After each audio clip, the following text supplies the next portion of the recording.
O vídeo é o seguinte, porque o Sacani não acredita em Deus? Está na thumb aqui dizendo, do Gomes Freire, dizendo que tem uma prova irrefutável da existência de Deus. Está na thumb aqui. E aí a galera me mandou, pediu para me reagir, dizer o que eu acho. Vamos ver, eu não assisti esse vídeo, não sei qual é, então bora ver. Acredito em Deus, mas até aí também. Não acredita? Mas por que você não acredita em Deus? Qual que é a boa? Cara, porque eu sou assim, esse cara da tem que ter uma explicação, entendeu, cara? Se eu não vou ver aqui, se eu não aparecer, é igual extraterrestre, entendeu? Eu não acredito também, que o pessoal até zoou comigo. Não acredito. Enquanto ele não aparecer, igual dizia o Jô Soares, enquanto ele não aparecer na Praça da Sé, cara, eu não vou acreditar. Mas de novo, o pessoal sabe, aqui eu já trouxe o Rodrigo Silva aqui, tudo.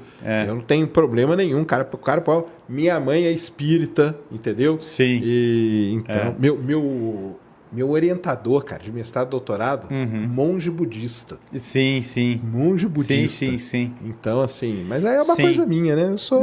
Se você quiser, eu explico por que eu concluí, porque quando eu comecei a estudar esse assunto, né, eu tinha absoluta certeza de duas coisas. Falei, cara, se Deus existe não dá para saber nada e, francamente, vou viver minha vida como se não, porque não tem nada a ver com nada.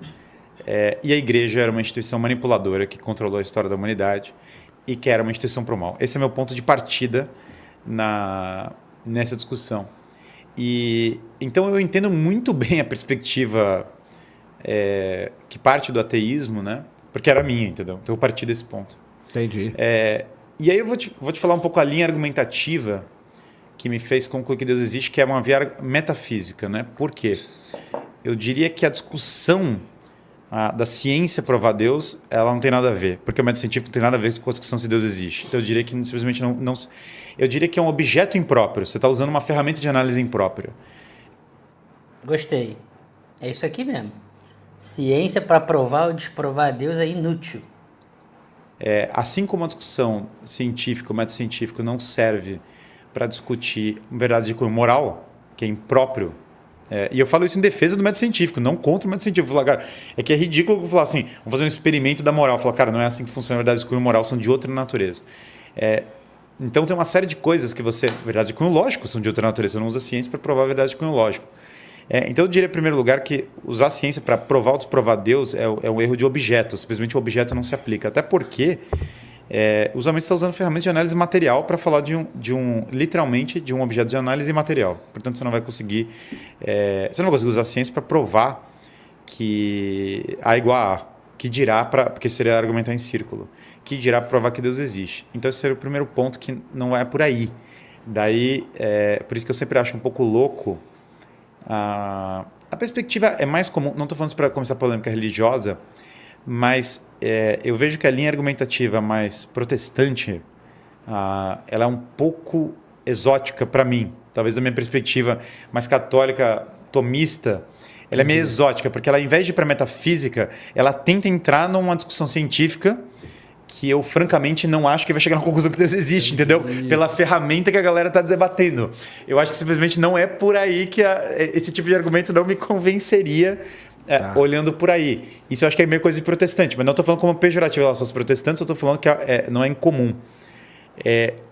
E um dos motivos do porquê eu acho que acontece isso é porque na tradição católica tem uma discussão muito grande sobre metafísica.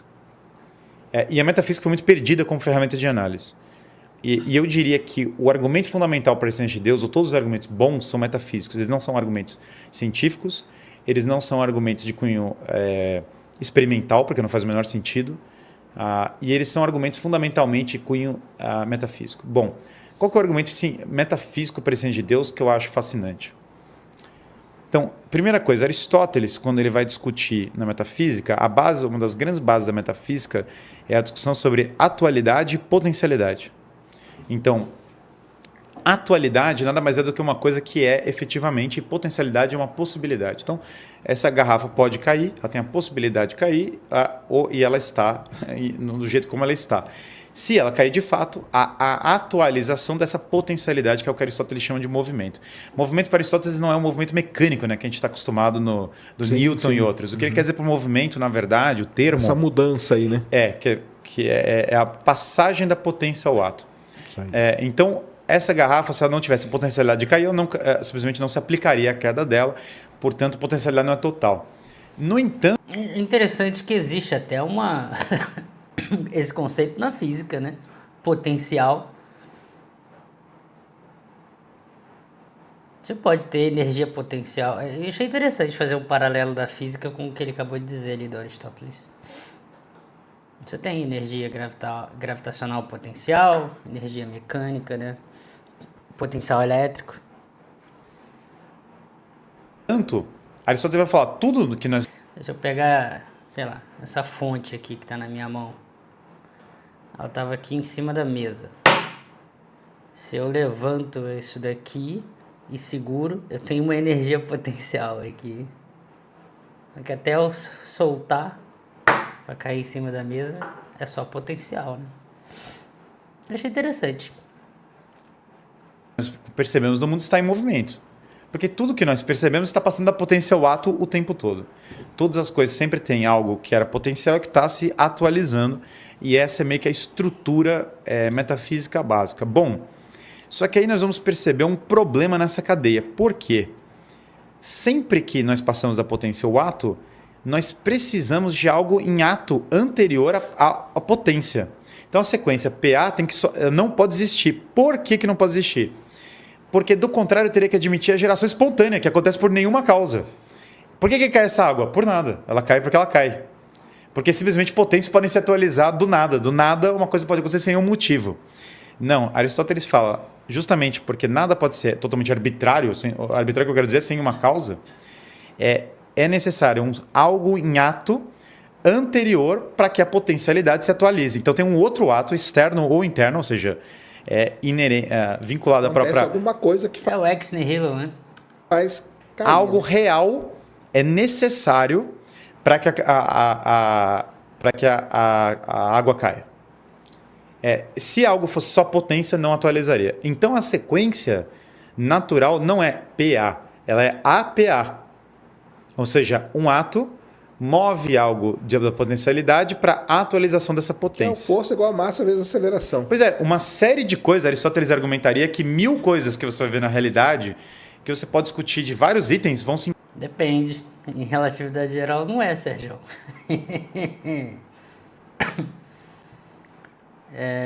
encaixar nessa... Quer dizer, até né? É um caso especial. Estrutura metafísica. Que a estrutura metafísica é meio até o próprio trabalho da inteligência. Bom, só que tem um detalhe então. Quando a gente olha o universo, toda a sequência causal imediata do universo precisa ter uma sequência causal. Uma coisa gera outra, uma coisa gera outra. O universo, como um todo, ele tem uma série de leis e processos e outras coisas que estão efetivamente em curso. Eles não são potência, eles são reais, eles estão em ato. O universo existe. Esse é um ponto uma das premissas do argumento. Dado que o universo existe, e dado que a sequência está em curso, ela obrigatoriamente tem uma origem. Por que ela obrigatoriamente tem uma origem? Porque se eu falar que ela não tem uma origem, ela não tem uma causa. E se ela não tem uma causa, ela não existiria. Porque eu acabei de falar que para ter P e A, para atualizar a potência, eu preciso ter um ato anterior. Ora, o que é um ato anterior a toda a sequência de movimentos do próprio universo? Esse ato anterior, ele não pode ser estritamente material. Por que ele não pode ser material? Porque ele é anterior exatamente a um dos movimentos mais importantes que nós temos no mundo, que é a matéria. Por definição, se a matéria tem uma causa, a causa da matéria tem que ser anterior à matéria. Ele não pode ser espacial na maneira como nós imaginamos, ou temporal da maneira como nós imaginamos. Por quê? Por definição, ele está causando, ele é anterior na tabela àquilo que é espacial e àquilo que é temporal. Portanto, como ele é anterior na cadeia, ele não é nem espacial nem temporal. Aí é a quântica, né? Mas mesmo a quântica... é a mecânica quântica. Mas mesmo que você... Sim, a mecânica quântica tem tudo a ver com isso. Mas veja que mesmo que eu insira vários... Não entendi por que é quântica. Não entendi a ligação. Elementos, todos os elementos que estão em movimento, eles vão me voltar para uma causa que tem que necessariamente não estar em movimento. Por quê? Se essa causa está em movimento de qualquer nível, e a mecânica quântica claramente está em movimento em vários aspectos, se essa causa está em movimento por qualquer nível, eu novamente volto ao PA. Portanto, eu volto a necessidade de A para ocasionar a transposição de P para A. Como eu necessariamente preciso de A anterior para a transposição de P para A, em outras palavras, eu preciso da atualização dos movimentos, o ato original, que é o primeiro, ele não pode, por definição, estar em movimento. Porque se ele estiver em movimento, ele quebra toda a sequência, porque ele demanda um ato anterior, então ele não é o primeiro. Então, se a partir do momento que eu introduzir qualquer... Mas tem esse primeiro? Essa que é a pergunta. Esse primeiro, ele é pela sequência... Ele existiu? Será? Não é que ele existiu. Em termos do que a gente está falando, todo Mas em termos elemento... da física, eu digo. Em termos da física, a gente não está fazendo análise física. É uma análise metafísica. Tá, tudo bem. A experimentação física ela é totalmente independente disso. Eu acho impossível, sinceramente, chegar na conclusão que Deus existe pela física. Eu acho que não tem nada a ver. Não, Deus não. Mas eu estou falando o início. Eu concordo com ele. Isso aí de tudo aí que você falou. Mas esse início, veja, qualquer item que a gente introduza vai continuar persistindo o problema que eu estou falando. Por quê? Você fala que tem cordas, você fala que tem uma dinâmica quântica, você introduz qualquer item. Se esse item está em movimento, persiste o problema que eu falei. Porque esse primeiro ato não pode estar em movimento. Ele também não é temporal e ele não é espacial. E não sendo temporal e espacial, ele também tem um outro detalhe. O universo tem um elemento de acaso. No entanto, o universo não é por acaso, porque ele também tem um elemento de ordem. Repara que o universo não é só acaso, ele tem ordem e acaso, os dois convivem. Aristóteles, bom e velho, fala isso. Ordem, acaso, não precisa necessariamente ter algo de inteligência por trás do acaso, isso é evidente. No entanto, ordem, por definição, é inteligência. A própria ordem... Acabou de refutar o design inteligente aqui, mas vai lá. Deu uma espetadinha. É inteligência, no sentido de que a própria inteligência é ordenar as coisas. Quando eu falo de um A original, um ser em ato, que os medievais muito belamente chamam de ato puro, pura existência, que não é material, que não é espacial, que não está em movimento, portanto é eterno por definição, na medida que não está em movimento, que é princípio de ordem, porque originou toda a ordem do cosmos, esse é exatamente o conceito de Deus. Então, quando nós falamos em metafísica, da sequência da passagem da potência ao ato, eu sou obrigado a postular que Deus é a origem de todas as coisas. Porque eu sou obrigado a postular que existe um ato puro na origem de todas as coisas. Do contrário, o que eu estou afirmando? Se eu não admito esse ato puro, eu estou afirmando que existiu em algum momento uma passagem da potência ao ato que não teve causalidade alguma. Em outras palavras... Fisicamente pode ser, né? Mas se eu postulo isso, entende? Eu quebrei o princípio da premissa... Então, como o doutor argumenta, se eu quebrar a premissa... Mas aí você sai da metafísica para a física, né? A física... veja que a discussão aqui, quando a gente fala assim de geração do não tem nenhuma causa, a gente voltou para a premissa do argumento. A premissa do argumento é as coisas que acontecem têm uma causa. Ah, sim. Se eu afirmar partiu dessa premissa, né? Claro, mas todo argumento parte de uma premissa. Sim. Se eu afirmo que as coisas não necessariamente têm uma causa, qual é o problema da quebra desse argumento? Porque ele é um argumento tão bom. Eu coloco em xeque todo o conhecimento humano sobre tudo, mas não só todo o conhecimento humano sobre tudo, como a própria ciência. Porque se as coisas podem não ter uma causa, eu posso literalmente afirmar que a água caiu por nenhum motivo e não existe investigação sobre isso. Que é como David Hume falou que Deus não existia, não existe causa, não existe causalidade. Bom, mas aí o problema dessa lei argumentativa é que eu estou agindo contra a razão humana porque eu estou falando o seguinte, nenhuma causa. O John Lennox, que é um matemático, uma vez falou uma coisa fascinante. Você está andando na rua, você acha uma esfera, a esfera é super ordenada, super complexa. E aí você fala, o que é isso? Isso não é nada, isso não tem origem. Essa é a pergunta, essa é a afirmação mais anti-científica do mundo. Fala, cara, isso não é nada. Se você só falar que a esfera é o universo inteiro, não muda a pergunta, ela só continua maior. Então, o que eu diria? Que a prova... Tem um livro maravilhoso, recomendo fortissimamente para quem quiser se aprofundar. Até aqui eu tô achando coerente tudo que ele tá falando, faz total sentido. É um negócio bem legal de estudar. Não tô enxergando nenhuma goiabada, nenhuma zoeira, nem nada. Achei legal pra caramba. Eu só não entendi qual é a correlação disso com quântica que o Sérgio sugeriu ali. Nesse tema? Isso que eu não entendi. A prova da existência de Deus, que é a prova do primeiro motor imóvel, que é essa que a gente falou, ou seja, toda a sequência do universo precisa ter uma origem.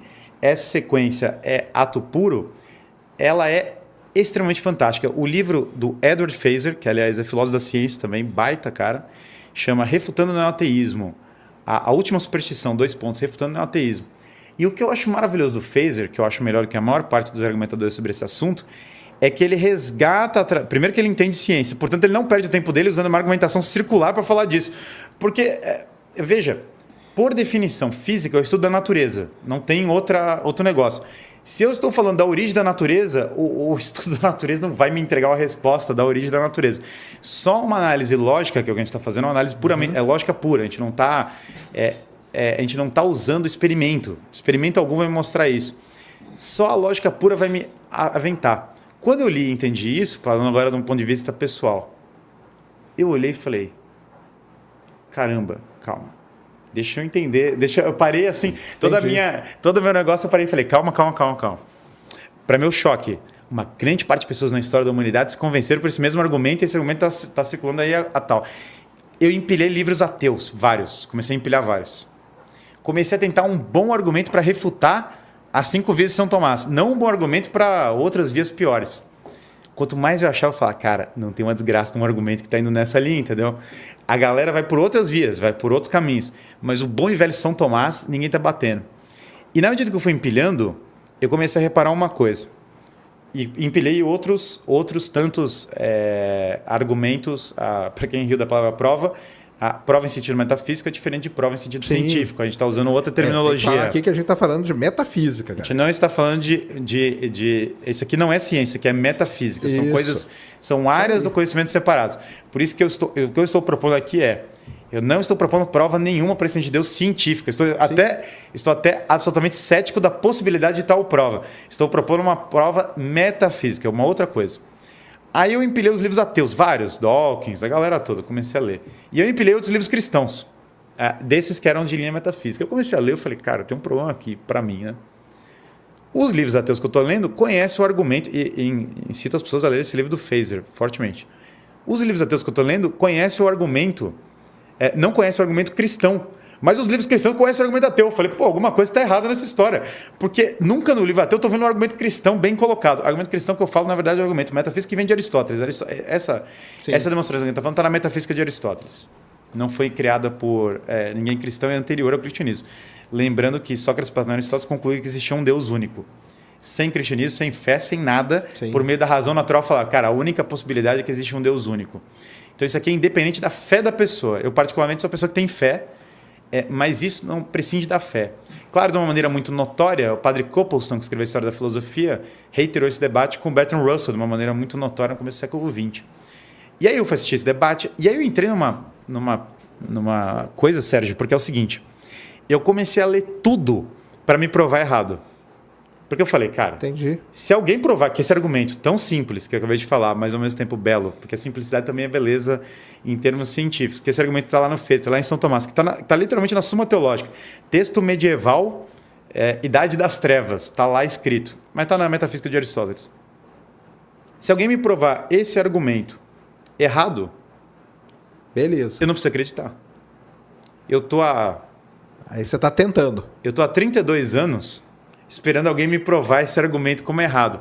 E nesse tempo, não só eu fui descobrindo que esse argumento não tem uma boa refutação, como na verdade uma modelo só fala assim, metafísica não existe, causalidade não existe, as respostas contra eram piores do que a encomenda, sabe, na minha leitura. Entendi. Aí eu me tranquei em casa, eu me converti literalmente assim, eu descobri a prova da existência de Deus, eu me tranquei em casa com a Suma Teológica, eu falei, eu vou refutar isso aqui, porque daí eu não preciso acreditar nesse negócio. E debate interno sério, porque eu levo a sério isso. Inclusive, na internet as pessoas adoram polêmica sobre isso. Eu sou muito aberto. Se alguém provar que eu estou errado, eu mudo. Inclusive, eu renuncio a crença em Deus facilmente se alguém demonstrar que o que eu acabei de falar está errado. Eu realmente renuncio. Tranquilidade total. É só a pessoa me demonstrar, falar, Guilherme, está errado por isso, isso, isso. É por isso que o erro está aqui, é por isso. Novamente, estou há 12 anos nessa. E aí, quando eu comecei a me chocar que ninguém sequer endereça o argumento de uma maneira boa, eu falei, cara, me tranquei na Suma Teológica. Sabe qual é o problema? Quanto mais eu lia São Tomás, pior ficava. Pior ficava para o meu lado, entendeu? Não para o lado de São Tomás. Eu falava, cara, esse cara está mais inteligente que eu. O cara está manjando do que está rolando aqui de uma maneira muito pesada. E o que ele está falando tem uma coerência que eu nunca vi antes na minha vida como uma pessoa. Então, eu lendo aquilo, eu falei, cara, Deus existe. E aí eu saí dali e falei, agora eu preciso... Bom, e que também, vamos lembrar, a conclusão predominante na história da civilização é Deus existe. A conclusão, sim, claro. a conclusão exótica é a nossa. A nossa é exótica. A nossa, que eu quero dizer, é a da nossa cultura contemporânea. No entanto, a nossa cultura contemporânea também está falando que sexo biológico não existe, o que me leva a crer que a nossa cultura contemporânea também tem vícios complicado. intelectuais. E você que está assistindo esse vídeo aqui... Acabou? Bom, eu acho que tem dois pontos interessantes. 3. O primeiro é que eu não entendi qual é a relação com a física quântica que o Sérgio não sugeriu ali. Não entendi qual é a ligação.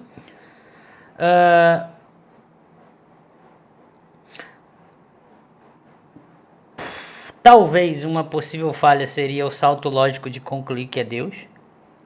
Você poderia... Tudo bem, faz todo sentido o argumento dele. Mas... Por que saltar diretamente para Deus? Entendeu? Tipo, eu acho que fez sentido até você chegar no ponto onde você diz que tem uma causa metafísica. Agora, a causa metafísica pode ser várias. Por que só tem uma e que é Deus? Poderia ser várias. Poderia ser, inclusive, vários deuses. Mais de 1, 2, 3. Aí tem que usar uma outra... Provavelmente deve ter uma outra linha de argumentação para dizer que é um e não vários, né?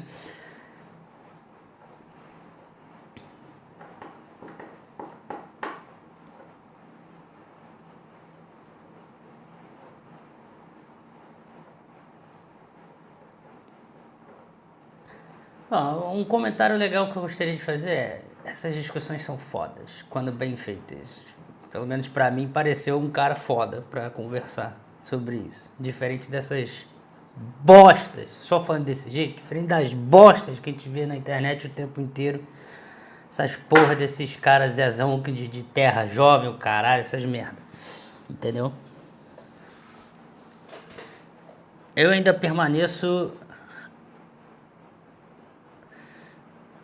com uma ideia... eu às vezes fico assim porque eu fico pensando nisso. Eu ainda permaneço com a ideia do...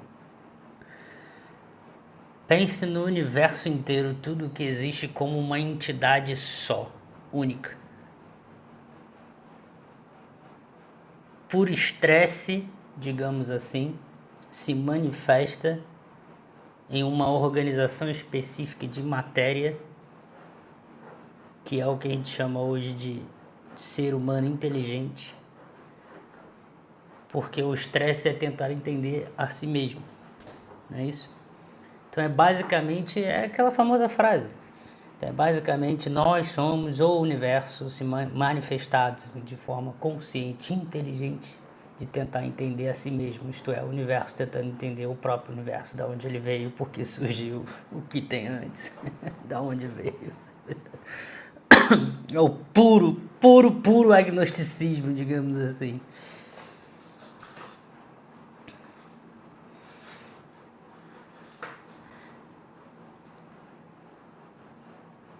O segundo ponto que eu pensei aqui é que assim, mesmo que conclua que Deus existe através dessa argumentação, isso não, provavelmente deve ter outras sequências, outras linhas de raciocínio para mostrar outras coisas, né? Mas são linhas de raciocínios independentes, né? Mas vamos dizer que essa seja uma boa, a partir do princípio que eu concordo com ele, isso não seria possível de se saltar diretamente para dizer sobre, por exemplo, por que o Deus seria o Deus cristão, ou Deus católico, ou Deus, seja lá qual for. No máximo diria um criador, né? um Deus, um genérico.